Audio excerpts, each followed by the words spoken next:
नमस्कार, FM news देख रहे हैं आप। आपके साथ मैं हूं हर्ष त्यागी। सीडीएस जनरल बिपिन रावत के निधन के बाद शोक में डूबे उत्तराखंड के साथ उनके गृह राज्य उत्तराखंड में भी 3 दिन का राजकीय शोक घोषित कर दिया गया है। दुर्घटना में सीडीएस जनरल बिपिन रावत, उनकी पत्नी मधुलिका रावत और अन्य अधिकारियों की आकस्मिक मृत्यु पर सीएम पुष्कर सिंह धामी ने भावुक संदेश जारी किया। उन्होंने कहा कि एक सैनिक पुत्र होने के नाते वो समझ सकते हैं कि जनरल रावत और अन्य अफसरों के परिवारों के सदस्यों पर क्या बीत रही होगी। सीएम ने दिवंगत आत्माओं की शांति और शोक संतप्त परिजनों को इस दुख को सहन करने की शक्ति प्रदान करने की ईश्वर से प्रार्थना की। आपको बता दें कि सीडीएस जनरल बिपिन रावत, उनकी पत्नी मधुलिका रावत का पार्थिव शरीर आज शाम तक दिल्ली लाया जाएगा। दोनों का अंतिम संस्कार शुक्रवार को दिल्ली छावनी में किया जाएगा। पुष्कर सिंह धामी उत्तराखंड के मुख्यमंत्री, उन्होंने ट्वीट कर श्रद्धांजलि अर्पित की। और उत्तराखंड के पूर्व मुख्यमंत्री त्रिवेंद्र सिंह रावत हमारे साथ जुड़ गए हैं। त्रिवेंद्र सिंह रावत जी, देश ने एक महान सपूत को खो दिया, बड़ी क्षति है पूरे देश के लिए। सीडीएस बिपिन रावत जी का इस तरह से अचानक एक हादसे का शिकार होना जी देश के लिए एक अपूर्णनीय क्षति है। जी जनरल रावत तमाम मिलिट्री ऑपरेशंस के लिए और तमाम कामयाब मिशन के लिए जाने जाएंगे। विशेष रूप से उच्च पर्वतीय क्षेत्रों में तमाम मिशन उन्होंने हासिल किए, चाहे कश्मीर का हो या नॉर्थ ईस्ट का हो। जी एक असाधारण योद्धा थे जी वो, एक कुशल रणनीतिकार और कूटनीतिज्ञ भी थे। जी देश के लिए तो बड़ी क्षति यहां पर उनका जाना है ही है, लेकिन एक पहाड़ पुत्र के तौर पर देखा जाए, एक पहाड़ ने भी अपने महान सपूत को खो दिया। लाखों लोगों की प्रेरणा थे वो। देखिए, उत्तराखंड में तो चारों तरफ शोक ही शोक है। जी तमाम लोगों ने अपने कार्यक्रम स्थगित कर दिए हैं और सब व्याकुल हैं। वो उत्तराखंड में और उत्तराखंड के प्रति, अपने जन्मभूमि के प्रति उनका बहुत गहरा लगाव रहा। जी मुझे याद है 2018 5 नवंबर को हमने एक कार्यक्रम देहरादून में किया था और तमाम जो सपूत हमारे देश की सेवा में लगे हुए हैं, जो पदों पर हैं, उनको भी उसमें आमंत्रित किया गया था। जनरल रावत लगभग 13 घंटे उस प्रोग्राम में रहे थे जी और सीमांत क्षेत्रों में, सीमांत गांवों में हमको किस ढंग से विकास करना चाहिए, ये तमाम सुझाव उन्होंने दिए थे और उन पर राज्य सरकार ने काम भी किया। जी उनकी इच्छा थी कि मैं सेवा निवृत्ति के बाद, उनका था कि अपने गांव में एक घर बनाऊंगा और उत्तराखंड में ही कहीं अपना स्थायी निवास बनाऊंगा, और उसके लिए उन्होंने काम भी शुरू किया था। जी अभी उनको 11 तारीख को देहरादून आना था। फिर उन्होंने अपने गांव में आने के लिए कहा था कि मैं दिसंबर जनवरी में अपने गांव आऊंगा। जी लेकिन दीदी को कुछ और ही मंजूर था। बिल्कुल, बड़ी क्षति यहां पर है, उनका जाना देश के लिए और उत्तराखंड के लिए। बहुत बहुत धन्यवाद त्रिवेंद्र सिंह रावत जी, आपका हमारे साथ जुड़ने के लिए।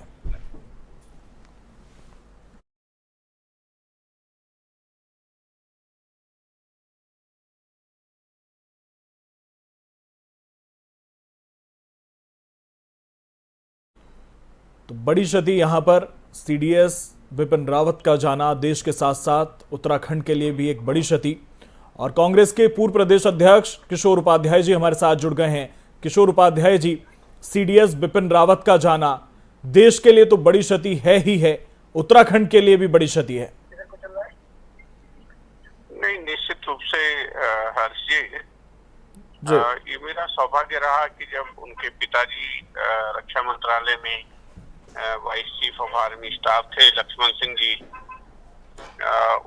उनके साथ मेरा बड़ा अच्छा जो है, मेरे बड़े भाई की तरह उन्होंने मुझे छोटे भाई की तरह जो है वो प्यार दिया जी। और उत्तराखंड के लिए नहीं बल्कि ये पूरे देश के लिए बड़ा नुकसान है जी। देखिए, सेना है तो हम हैं, सुरक्षित हैं, और वो उन तीनों सेनाओं के मुखिया थे। इसका मतलब उनमें अभूतपूर्व जो है वो नेतृत्व क्षमता थी, और उसके साथ साथ में जिस तरह से वो समझते थे जो हमारे सामने चुनौतियां हैं, तब चाहे वो पड़ोसी देश पाकिस्तान से, तब चाहे चीन से हैं, या तब चाहे नॉर्थ ईस्ट में हैं, मेरे ख्याल से उनसे अच्छा जानकार कोई दूसरा व्यक्ति नहीं हो सकता जी। और इससे पहले भी एक बार उनका हेलीकॉप्टर दुर्घटनाग्रस्त हुआ था, उसमें वो बच गए, लेकिन इसमें सब बहुत ही दुखी हैं, और उत्तराखंड के लोग तो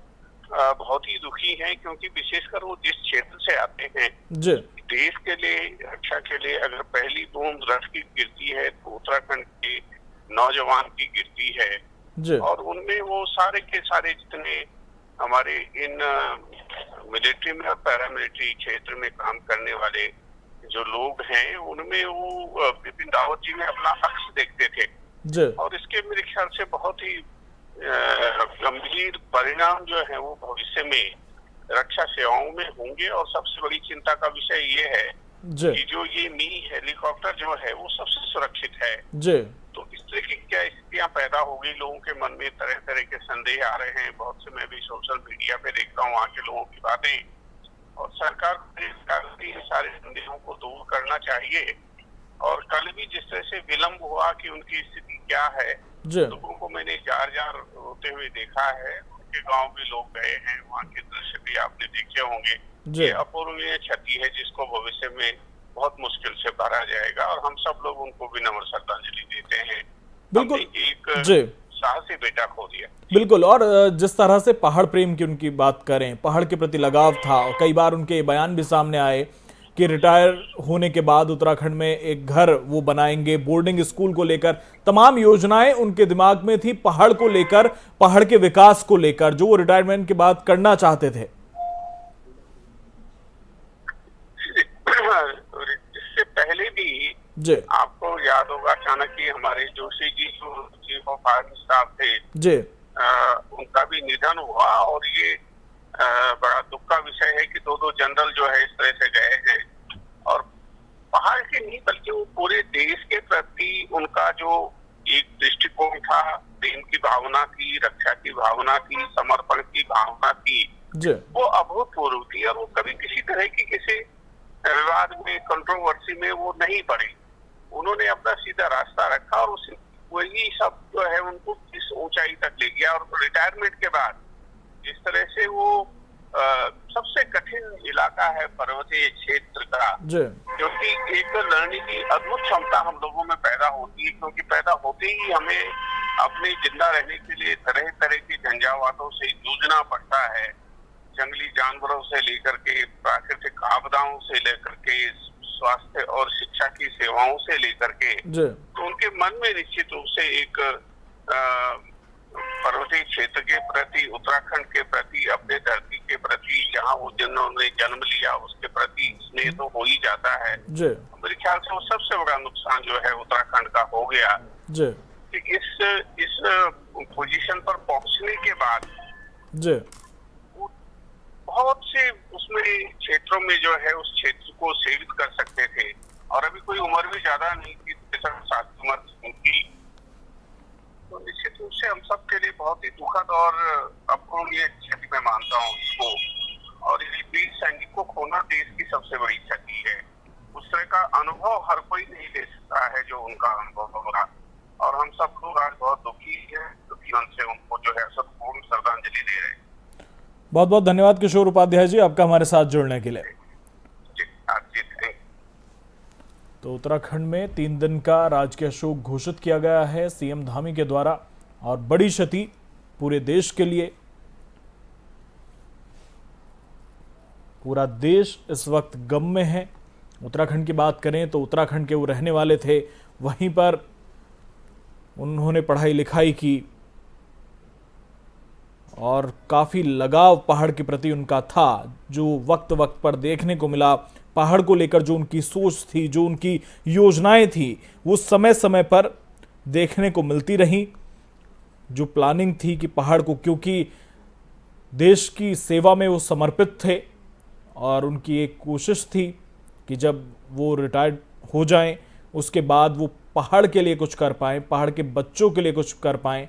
तमाम योजनाएं, समय समय पर पहाड़ के प्रति उनका लगाव देखने को मिलता रहा और बड़ी क्षति यहाँ पर पूरे देश के लिए, उत्तराखंड के लिए।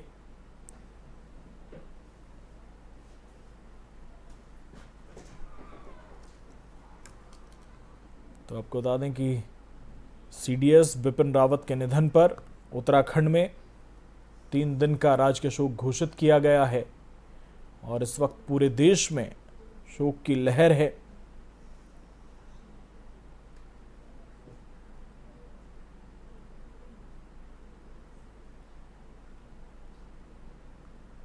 कल ये हादसा हुआ, तमिलनाडु के सुलूर से हेलीकॉप्टर ने उड़ान भरी थी और 27 मिनट हुए थे उड़ान भरे हुए और अपनी लैंडिंग से लगभग 10 मिनट पहले संपर्क टूट चुका था हेलीकॉप्टर का। तमाम तरह के सवाल, क्योंकि Mi-17 V5 जो हेलीकॉप्टर है, एक ऐसा हेलीकॉप्टर है जिसकी विश्वसनीयता पर सवाल उठाना सही नहीं होगा, लेकिन पिछले 2 महीने में जिस तरह के हादसे Mi-17 के सामने आए, उसके बाद से सवाल उठना लाजमी हो जाता है।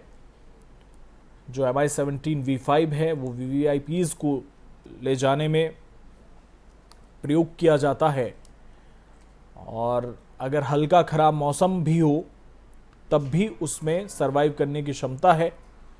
प्रधानमंत्री नरेंद्र मोदी भी इसका इस्तेमाल कर चुके हैं, लेकिन कई सारे सवाल उठ रहे हैं कि क्या खराब मौसम की वजह से ये हादसा हुआ, क्योंकि जो प्रथम दृष्टया देखने को मिल रहा है, सुनने को मिल रहा है, वो ये कि खराब मौसम की वजह से ये हादसा हुआ है।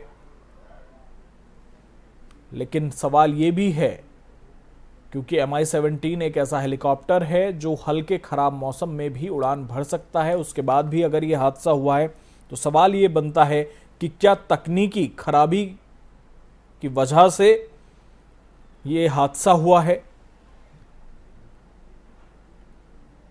क्योंकि जिसमें सीडीएस सवार थे ये हेलीकॉप्टर Mi-17 V5 VVIPs को एक जगह से दूसरी जगह ले जाने के लिए प्रयोग किया जाता है। पीएम मोदी भी अक्सर Mi-17 V5 हेलीकॉप्टर का प्रयोग करते हैं। केदारनाथ समेत जितने भी दूसरे दुर्गम स्थान हैं, पीएम मोदी भी वहां पर Mi-17 V5 से ही यात्रा करते हैं और ये डबल इंजन वाला एक हेलीकॉप्टर होता है, यानी कि उड़ान के दौरान अगर एक इंजन में खराबी आ जाए तो दूसरे इंजन के सहारे ये हेलीकॉप्टर अपना बाकी का सफ़र पूरा कर सकता है।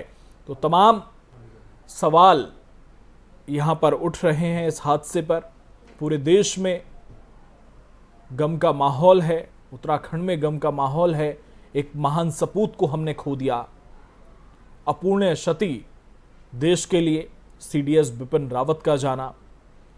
और सीडीएस बिपिन रावत ही नहीं, तमाम वो जवान जो इस हादसे का शिकार हुए, जो इस हादसे में शहीद हुए, एक बड़ी क्षति देश के लिए है। हमने अपने कई जवानों को खो दिया है।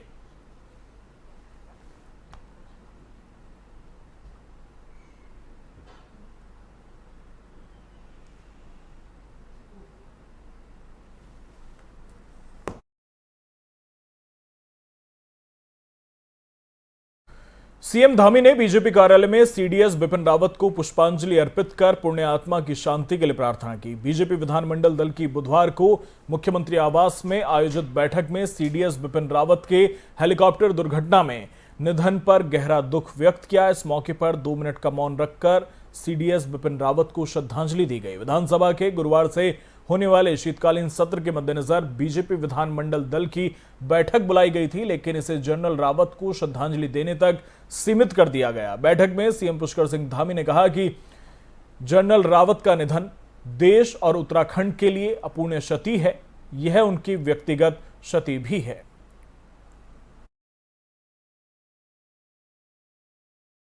वहीं नगर निगम ने आज होने वाले स्थापना दिवस के कार्यक्रम भी निरस्त कर दिए हैं। इस पर महापौर सुनील उनियाल गामा ने कहा कि यह पूरे देश के लिए दुखद पल है और पूरा देश स्वर्गीय बिपिन रावत और उनके साथ दुर्घटना में दिवंगत उनकी पत्नी और अन्य सैन्य अफसरों के लिए शोकाकुल है। निगम में सामान्य दिनों की तरह आमजन के कार्य चलते रहेंगे, लेकिन गुरुवार को 24वें स्थापना दिवस पर किसी तरह का आयोजन नहीं होगा। नगर निगम देहरादून के 24वें स्थापना दिवस की पूर्व संध्या पर निगम में लगाई गई जगमगाती लाइटों को महापौर के आदेश के बाद बंद कर दिया गया। महापौर इस समय स्मार्ट सिटी के कार्यों के निरीक्षण करने गए हुए थे, मगर उन्होंने फोन पर ही नगर आयुक्त को समस्त आयोजन निरस्त करने के निर्देश दिए।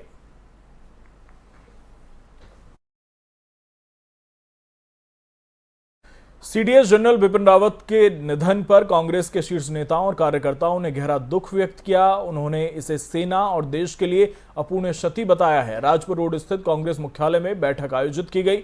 बैठक में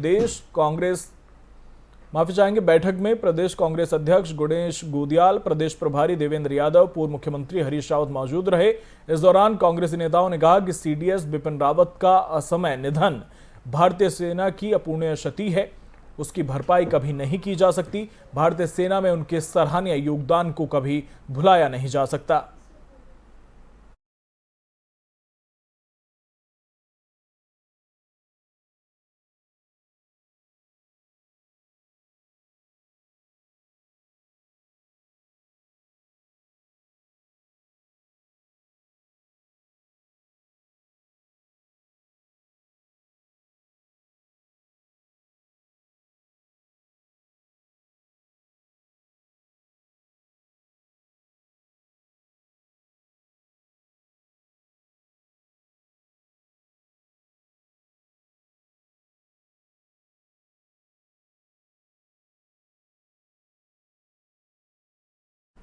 सीडीएस बिपिन रावत के हेलीकॉप्टर क्रैश में निधन के बाद पूरे प्रदेश में शोक की लहर दौड़ पड़ी है। इसी क्रम में यहां शहीद स्मारक पर इकट्ठे हुए पूर्व सैनिकों ने पूर्व सैनिक संगठन अध्यक्ष खिलाफ सिंह दानू के नेतृत्व में शोक सभा का आयोजन किया। इस दौरान तमाम पूर्व सैनिकों सहित वरिष्ठ नागरिकों और स्थानीय लोगों ने 2 मिनट का मौन रखकर उन्हें अश्रुपूर्ण श्रद्धांजलि अर्पित की।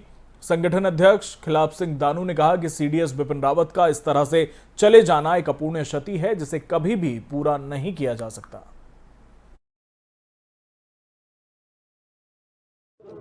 हम पूर्व सैनिक होने के नाते सैनिक का यह कर्तव्य बनता है कि अपने सैनिक, हमारा सर्वोच्च पद पर बने अधिकारी जो हमारे बीच से निकल गए, चले गए, उनके लिए हम पूरे उत्तराखंड ही नहीं, पूरा देश, हिंदुस्तान का आज दुखद है, बड़ी दुख प्रकट करता है। और साथ में हमारे यहाँ के जो भी पूर्व सैनिक हैं उनके अनुरोध से आज हमने यहाँ पर जो 2 मिनट का मौन और साथ में उनको श्रद्धांजलि दी है। सीएम धामी ने बुधवार को आईआरडीटी ऑडिटोरियम सर्वे चौक देहरादून में दुग्ध विकास विभाग के अंतर्गत संचालित दुग्ध मूल्य प्रोत्साहन योजना का शुभारंभ किया। साथ ही योजना के अंतर्गत दुग्ध उत्पादकों को डीबीटी के माध्यम से दुग्ध मूल्य प्रोत्साहन राशि का भुगतान किया। इस दौरान मुख्यमंत्री पुष्कर सिंह धामी द्वारा मैदानी क्षेत्रों के दुग्ध समितियों के सचिव के लिए 50 पैसा प्रति लीटर दूध में प्रोत्साहन राशि और पर्वतीय क्षेत्रों में दुग्ध समितियों के सचिवों के लिए 1 रुपए प्रति लीटर दूध में प्रोत्साहन राशि बढ़ाए जाने की घोषणा की।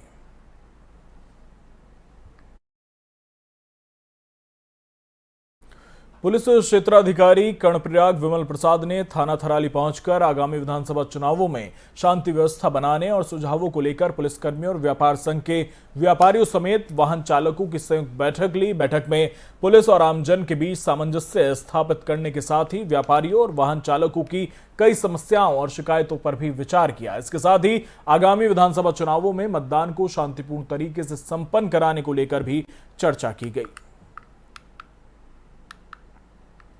हाँ, आज जो मीटिंग मेरे द्वारा ली गई यहाँ पे, ये थराली क्षेत्र के सीएलजी के मेंबर और यहाँ के जो व्यापारी लोग हैं तथा हमारे जो स्टाफ के यहाँ पे कर्मचारी गण हैं, उनकी यहाँ पे मीटिंग दी गई। इसका मुख्य उद्देश्य ये है कि जो आगामी लोकसभा चुनाव आने वाले हैं उसमें किस तरह से हम लोगों की भागीदारी रहेगी, किस तरह से हम लोग आप पुलिस का सहयोग, यहाँ के जो स्थानीय लोग हैं वो किस तरह से पुलिस का सहयोग इस चुनाव के दौरान कर सकते हैं, इस संबंध में चर्चा की गई तथा मेरे द्वारा अपने थाना स्टाफ को आगामी चुनाव के दृष्टिगत उनको दिशा निर्देशित किया गया कि वो आगामी चुनाव के दृष्टिगत अपने कार्यप्रणाली में। फिलहाल मेरे साथ इतना ही। बने रहिए एफएम न्यूज के साथ। नमस्कार।